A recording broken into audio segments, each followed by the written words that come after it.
Si tu t'es déjà posé cette question, comment recevoir plus de paix malgré les difficultés ou comment recevoir plus de grâce, c'est-à-dire plus de faveur, et comment multiplier sa paix et sa faveur dans ta vie? Voici un passage des Écritures clair qui nous donne la réponse. Dans 2 Pierre 1, au verset 1, il est dit: «De la part de Simon-Pierre, serviteur et apôtre de Jésus-Christ, à ceux qui ont reçu, par la justice de notre Dieu et Sauveur Jésus-Christ, une foi du même prix que la nôtre. Que la grâce et la paix vous soient multipliées par la connaissance de Dieu et de Jésus, notre Seigneur.» Waouh! Quel verset ici, clair, limpide.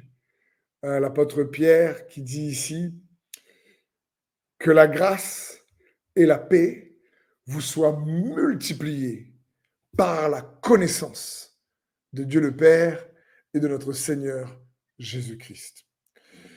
Donc, on voit ici que si on veut que la paix réellement se propage, se multiplie, se diffuse de plus en plus dans notre être, une paix que Jésus donne, non pas la paix comme le monde dit, mais une paix intérieure, une paix qui est réellement remplie d'espérance, qui est remplie de joie, malgré les tempêtes. Et si tu veux une faveur, une grâce, et on a besoin de sa faveur, la faveur pour recevoir la percée, la victoire dont tu as besoin. La clé, c'est de chercher à connaître Christ Jésus et Dieu le Père. Parce que nul ne peut connaître le Père sans passer par le Fils, nous dit aussi Jésus. Il est le chemin, la vérité, la vie.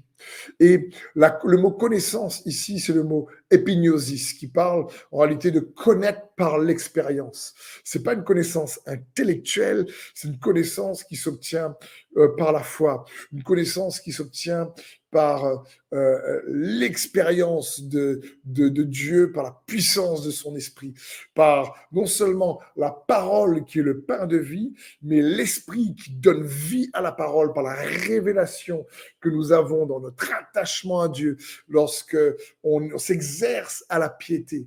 La Bible dit aussi dans Pierre, dans l'épître de Pierre, qu'il nous a donné tout ce qui contribue à la vie et à la piété.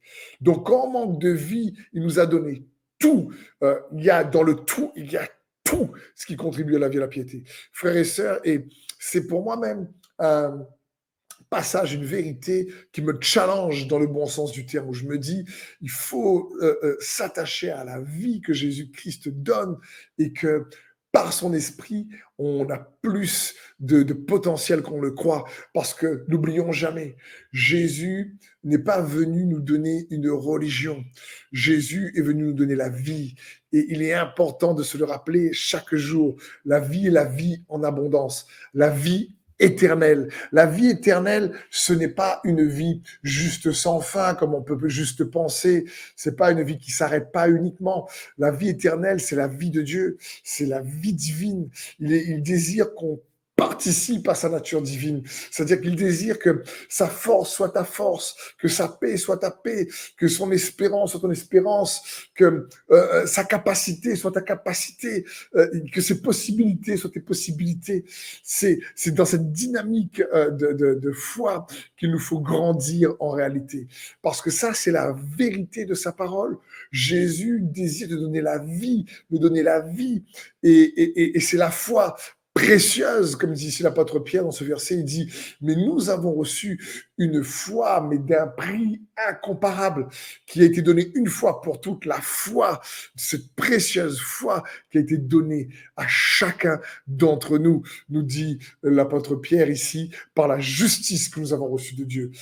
Il a été accusé pour que nous puissions être justifiés, et que nous avons cru en Jésus, et qu'il est mort ressuscité, quand nous avons cru qu'il est Seigneur, et qu'il est Sauveur Sauveur et que nous avons le pardon de nos péchés avec lui, c'est juste extraordinaire. Mais n'oublions pas, il n'est pas juste la croix, il est mort pour les péchés du monde. Mais une fois qu'on est sauvé du monde et qu'on est racheté de nos péchés, c'est pour expérimenter sa vie. C'est pour aller et expérimenter les promesses qu'il a pour nous. C'est pour aller dans la terre promise, l'appel, la destinée que Dieu a pour chacun d'entre nous. C'est pour devenir celui et celle que Dieu veut qu'on devienne. C'est pour réellement réaliser que on a été designé pour être des réservoirs de la vie de Dieu, de participer à sa nature. Et c'est quelque chose qu'il nous faut vraiment recevoir, croire. La Bible dit, mais à ceux qui l'ont reçu, la parole, elle a donné le pouvoir de devenir enfants de Dieu dans Jean chapitre 1. Elle a donné le pouvoir. Et nous sommes nés de nouveau en Jésus-Christ par la parole. Et c'est la parole qui automatiquement nous cultive la nature de Dieu en nous. Quand on veut connaître Christ au travers de la parole, au travers de la révélation de son esprit qui vient donner vie à sa parole. Et je veux juste t'encourager, plus que jamais, ne laisse pas un jour passer sans chercher à connaître le Seigneur Jésus, sans chercher à t'exercer à la piété comme tu le fais là en étant derrière ton écran. Et ça, c'est ce qui fortifie notre être intérieur. Et c'est ce qu'on doit s'attacher à la piété, à cette piété qu'on doit s'attacher pour le connaître, lui, Jésus-Christ. Connaître Jésus, c'est expérimenter sa vie dans ta vie. Et c'est ma prière pour toi, pour moi, qu'il en soit ainsi dans le nom de Jésus, pour la puissance du Saint-Esprit. Amen.